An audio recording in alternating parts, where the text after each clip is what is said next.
the co-founder of Robinhood is still trying to defend the investment platform's decision to restrict trading for small investors in GameStop stock and other companies that Wall Street Bets subreddit had been targeting to invest in. Now, the online brokerage firm limited trading to 13 equities in the beginning. That has now been scaled back to 8 different companies that these retail investors cannot purchase more shares of. They can sell their shares of these companies, but they can't purchase more. And Vlad Tenev, who is the CEO for Robinhood, argues, quote, "We had no choice in this case. We had to conform, I should say, to our regulatory capital requirements." So Tenev said that Robinhood's operations team received a request at 3:30 a.m. Pacific time on Thursday from the National Securities Clearing Corporation, saying that Robinhood and other brokers are required to meet capital deposit requirements from clearinghouses like NSCC each day. The amount required is based on factors such as volatility and concentration in certain securities. And this is, his argument. Robinhood got a request for a security deposit of $3 billion from the NSCC to back up trades, an order of magnitude more than what it typically is, Tenev said. The company raised an additional $1 billion in emergency capital from existing investors in an effort to shore up its balance sheet and enable it to ease the trading curbs. But I'm really still not buying this argument. Cenk, I know you have a better handle on what these, first of all, how Robinhood really makes its money.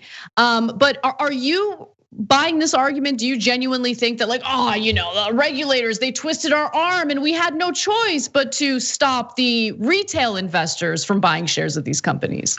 Yeah, so there are things we know and things we don't know. So let's start with the things that we know. Robinhood doesn't charge you anything for a trade. So the E-Trades and TD Ameritrade and all those things, they charge you per trade. So everybody always wondered, how does Robinhood make money if they're not charging you per trade? Well, they make money actually in a more efficient way. That's why they're valued at $6 billion. And that's why they have more customers too. But so here's how that works. Yes, you don't pay for the trade, but and I'm gonna give you a really simplistic example here. If you're buying a one share of a stock at $100, the Robinhood goes to what's called a market maker. And the top one that they use is Citadel. And that's very relevant to the story because Citadel backed the short trades on GameStop and other companies. So that means Citadel wants GameStop to go down. And they are the people who get where Robinhood gets most of their revenue. And so those market makers say, okay, we're gonna buy it at $100, but we're gonna charge your client $100.05 as an example. So they're making the money for every transaction through a higher price rather than charging you a fee for that transaction. Now, if you're only buying one share, you probably come out better on that deal. But if you're buying a lot of stocks, you're not gonna come out better on that deal. And they come out better on that deal. That's why they structured it that way. And a lot of the other brokerages, they charge a much lower fee. So you still need to charge something for the market makers. So if you're buying a stock for $100, it might be $100 and a penny. But Robinhood charges a lot more through Citadel. And so that all of that is absolutely true. And Wall Street Journal wrote an article about it. You can go all the way back in 2018. You can go read it. You can see more clear examples. So that's how they make money. That's why they make more money, not less money, even though they're not charging you per transaction. So if you're concerned about Robinhood's relationship to Citadel that's shorting these stocks, that's a very legitimate concern. Now, is that why Robinhood stopped the trades? I don't know. He has a perfectly plausible explanation, and it's possible that it really was because of these clearinghouses. But does that solve the entire question? No. Why did the clearinghouses make the decisions that they did? Why did they change the deposit requirements? How much of that was necessary? What was the deposit requirements? What did they change it to? We don't know any of that information. And who is affecting the clearinghouses? Because the clearinghouses are structured through the SEC, but they're not part of the SEC. So who the hell are the clearinghouses? How do they make money? And who's influencing them? Because it's not just Robinhood. Now I'm hearing reports that if you're putting in a transaction through E-Trade and Ameritrade and others, they're also taking an incredibly long time to fill that transaction. Now, one more thing that we know that's important. When Robinhood shuts down, they're not just affecting, on those particular stocks, they're not just affecting people who trade through Robinhood. So if you think, well, I don't have an account at Robinhood, so it doesn't matter to me. The New York Stock Exchange is still open. I can still buy and sell GameStop as an example. No, it does affect you because that takes 6 million traders off of the market. That by definition, because of the laws of supply and demand, affects your price. And you're gonna be shocked to find out how it affects your price. It drives the price lower because Robinhood says, oh, if you want, you could sell your shares, but you're not allowed to buy shares. Wait a minute, first of all, if people can't buy shares, how are people going to sell shares? Who are they gonna sell it to, right?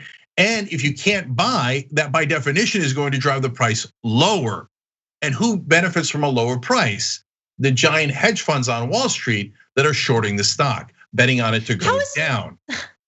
How is any of this okay? How is this, like, what's incredible is, look, if you have a problem with market manipulation, I hear you, okay? But it's a strange moment to be up in arms about market manipulation right now because of a subreddit, right? I mean, if you're worried about market manipulation, that's been going on for a very long time right now.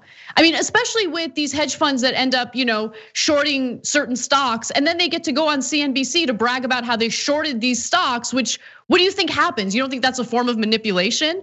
But that's just, honestly, the lightest form of manipulation when you consider all of the other stuff that's been going on. When you look at the amount of money that was taken from Trump tax cuts after 2017, and then used by these massive corporations and executives to do corporate stock buybacks to artificially inflate the values of the shares. Like that kind of manipulation is totally okay. I mean, it's just amazing to me that this is a moment where all of a sudden you hear regulators like the SEC, you hear politicians, you hear CNBC anchors argue that manipulation is so bad and so scary and this is so terrible. Well, where were you guys all these years when all the manipulation was taking place by the people at the very top, by banks and Wall Street hedge funds? The whole thing is just absolutely sickening.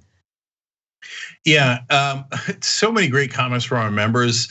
I want to read one, and then I want to tell you something else we don't know that goes to the great point that Anna was just making.